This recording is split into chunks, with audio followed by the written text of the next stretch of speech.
합니다. 네, 다음 상담입니다. HD 현대인프라코어 살펴보겠습니다. 네. 김윤고님의 종목이고요. 7,200원에 사셨고 비중 30% 담으셨어요. 지금 손실은 아니지만 비중이 너무 많은 건 아닌가 걱정하고 있습니다. 왜냐하면 탄력도 좀 없는 것 같고 좀 주가가 비실거리는 것 같아요 라면서 보내주셨거든요. 요즘 그러네요. 맞아요. 아무래도 건설 기계 쪽은 앞으로의 방향성이 어떤 건지 궁금합니다 라고 남겨주셨는데 말씀하신 것처럼 주가가 많이 내려왔었고 네. 이번에 뭐 공매도 금지로 여러 종목이 튀어오를 때도 이 종목은 좀 비교적 조용한 것 같습니다.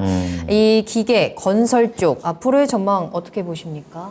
네, 일단 HD 현대인프라코어가 3분기의 실적이 시장 컨센을 좀 많이 밑돌았어요. 그러니까 이제 매출 캐파는 커지기는 했는데 매출 캐파는 조금 줄었고 영업이익이 한 20% 증가했는데 원래 이제 컨센 자체는 어느 정도 더 증가할 것으로 예측이 됐었거든요. 그런데 상당히 이제 밑돌았습니다. 한 19% 정도. 그래서 어느 정도 이제 밑도는 모습을 보였고 그러면서 추가적으로 이제 이 건설 기계 쪽을 우리가 이제 한번 생각을 해봐야 될 게 무엇이냐라고 하면 지금 이제 우리가 이 건설 기계 쪽이 IRA의 수혜를 받는 쪽이라는 것을 우리가 한번 생각을 해봐야 돼요. 내년에 이제 IRA로 인해서 본격적으로 또 인프라 투자가 된다. 뭐 이러한 부분들을 또 이제 우리가 생각을 해야 되는데 이 내년에 또 대선이 있다라는 부분을 우리가 생각을 해야 되고 그러면서 또 이제 아마 야당에서 또 이 사사건건 트집을 잡지 않을까, 그렇죠. 해방을 놓지 않을까 이런 부분도 한번 생각을 해야 될 것 같고요.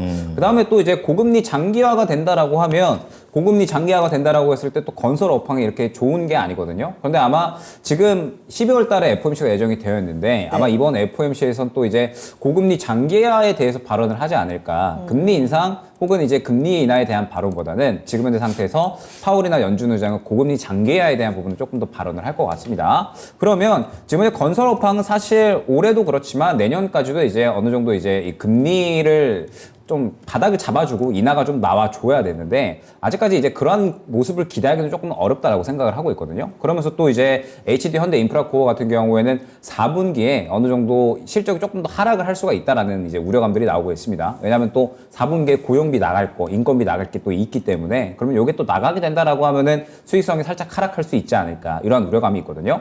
그러면 이제 재료를 생각을 해보면 이제 뭐 우크라 이제 재건에 대한 이제 이야기들, 뭐 그 다음에 뭐 사우디 뭐 이런 것들이 있을 것 같은데 지금 시장에서 또 이제 완전히 좀 이야기가 싹 죽어버렸죠. 네, 계속해서 이제 또 전쟁이 또 장기화되려는 움직임 보이고 있다 보니까 우크라이나와 러시아는 지금 현재 이제 재건에 대한 모멘텀이 아직까지 작용을 하고 있지 않은 것 같아요. 물론 미국 내 여론은 슬슬 전쟁 그만해라 쪽으로 가고 있는 것 같기는 한데 아직까지 시장에서 주목을 받고 있지는 못하고 있다 보니까 굳이 이 부분을 먼저 이제 터치를 할 필요는 없을 것 같고 사우디 네옴시티 같은 경우에도 전쟁이 일어나고 있다 보니까 결국에는 뭐 지금 현재 상황에서 당장에 이 전쟁을 이겨낼 만큼 사우디 네옴시티가 한 번에 확 주목받기에는 힘든 상황인 것 같습니다. 그러면 HD 현대인프라코어 같은 경우에는 당장의 시장에서 상승이 나올 만한 여력이 많이 부족하다라고 생각이 돼요. 최근에 하락이 나온 것도 실적에 대한 우려감 때문에 하락이 나온 거고 지금 현재 저항 구간에 부딪히는 구간이죠. 그러면서 아직까지 수급도 죽어있는 상황이고 당장의 재료도 살아날 만한 게 없다? 그러면 현재 구간에서 큰 상승이 나올 수 있을까에 대한 우려감이 약간은 생기는 거죠. 다만 지금 어느 정도 바닥을 잡아주고 있는 상태이긴 하기 때문에 만약에 21선 구간을 뚫어준다라고 하면은 소폭의 상승 정도는 있을 수는 있겠지만 그 정도 이상의 상승을 바라기는 조금은 힘들 것이다라고 보고 있습니다. 네. 그렇기 때문에 저는 HD 현대인프라코어 같은 경우는 이렇게 진행을 해주셨으면 좋겠어요. 오늘 저가가 7,280원입니다. 저가 매수 이제 전략으로 진입을 하신 것 같은데 크게 매력도는 없는 상황이다라고 보여져서 저는 저가 7,280원 이탈하면 정리 쪽으로 생각을 해주시는 게 좋을 것 같고 지금 현재 구간에서는 어찌됐든 21선 뚫어주는 게 중요합니다. 7,500원 정도 구간 될 것 같은데 만약에 추가적으로 반등이 나서 7,500원 정도 돌파를 해준다? 그러면은 7,000원 후반대 정도까지는 노릴만 하지 않을까. 지금 현재 상태에서는 길게 들고 갈 만한 매력도는 되게 없는 것으로 생각이 됩니다. 네, 비중을 줄이면서 오래 들고 가기보다는 빠르게 대응할 수 있는 방법 전해드렸고요. 네. 7,280원 이탈 시 매도 그리고 7,500원을 뚫어줄 경우에는 목표가 7,900원, 우리 7,000원 후반대까지 잡으시면서 수익을 빠르게 짧고 강하게 치고 나오셔야 될 것 같습니다. 네, 저희 계속해서